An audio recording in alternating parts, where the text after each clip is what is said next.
One of the areas that people often ask is, oh, can I now just ask the large language model to take a technical decision for me, right? And so when I hear that, I always think back to, to reference like some other people from the O'Reilly universe, Mark Richards and Neil Ford. In their book, Fundamentals of Software Architecture, they talk about the laws of software architecture, where the first one is that everything in software architecture is a trade-off. And the second one is that why is more important than how. And in the context of large language models, this means, so on the one hand, so these laws mean that there are no best practices that you always apply. It always depends on the context. There are just good and appropriate practices, right, for your context. And so what these laws also mean is that context is key when you try to work on architecture with a large language model, right? And when we come to more higher level things like architecture, we cannot just point it at a code base and say, look things up, right? Because now we're also looking at business requirements, at maybe history of our decisions, all of those things that are often not even that well documented, right? So I would say that I wouldn't want a large language model to take architecture decisions for me, but there are some ways that maybe they can assist us in that, right? And so large language models can help us think, right? So what we usually do when we look at our problem at hand is we have to look kind of okay, what in my experience are methodologies or practices that I can apply to this? Maybe a model, like a mental model I can apply to this. And then, once I've known and understood those, I kind of do some kind of cognitive transfer to apply this to my problem that I have, right?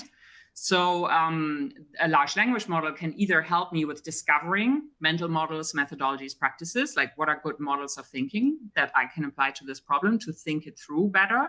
And then also if I have a methodology or a way of thinking to apply to a problem, I can ask the large language model to apply that to my situation, to my problem at hand. What would that look like for my situation?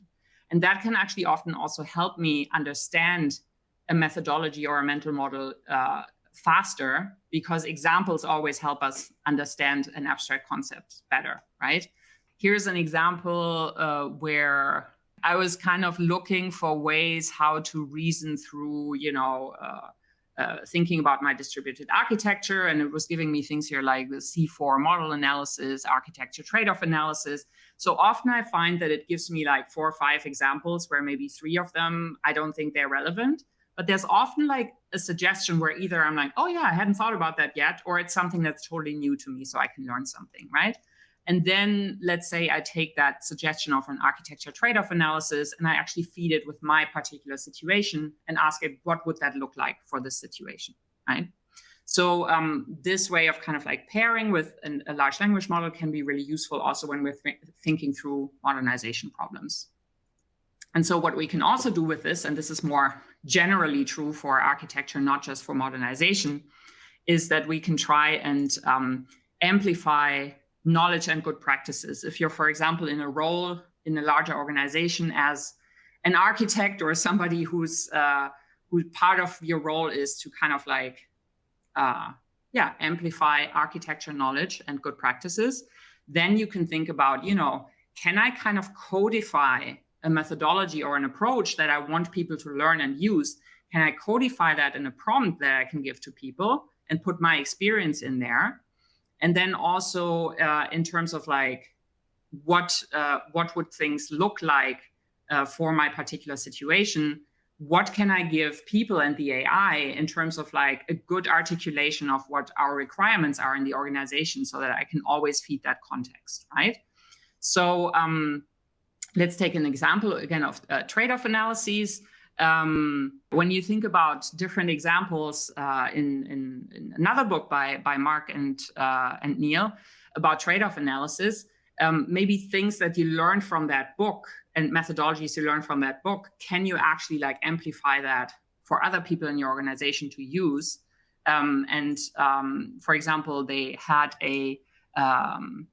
one example in the book about how to pick a reuse pattern, how I reuse code, right? Do I do it in a shared library? Do I do it with like a shared service, you know, so it's one of those situations where you have multiple trade-offs and it depends on your situation, right? I'm going to just like already say it now, you know, like what will not work, and the O'Reilly people will be happy to hear it, is just copy a bunch of text from the book, dump it into AI, and then see what happens, right? So that will not work, right? But you can learn these types of approaches from these books and then potentially help others with the help of AI apply these in your organization, right? So here's an example. I'm just feeding it as my context. Like I chose a very simple example to not make it complicated for here. I'm saying we're building an internal facing application landscape with customer relationship management at the core. So, you know, I thought it's like a relatively common architecture. You know, usually maybe you would have more information here about what your requirements are, right?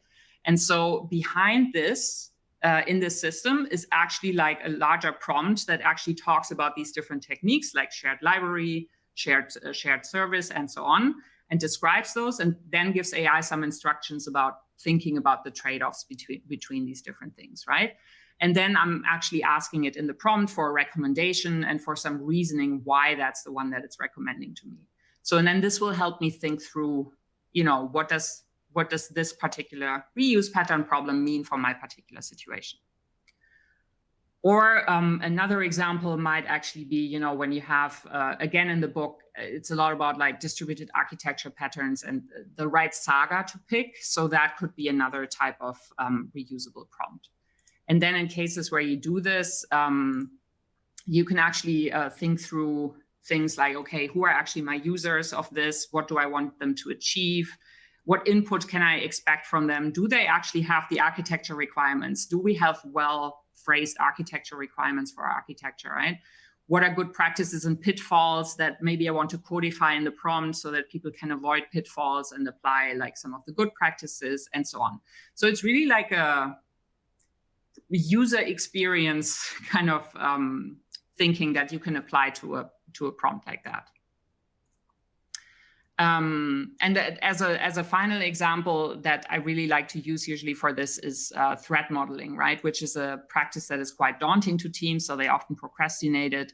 And so you can also think about how can I codify a certain approach to threat modeling and actually help people reuse that. So again, they can apply it to their situation. And here's an example of AI brainstorming a bunch of different threat scenarios for me with the Stride approach to threat modeling.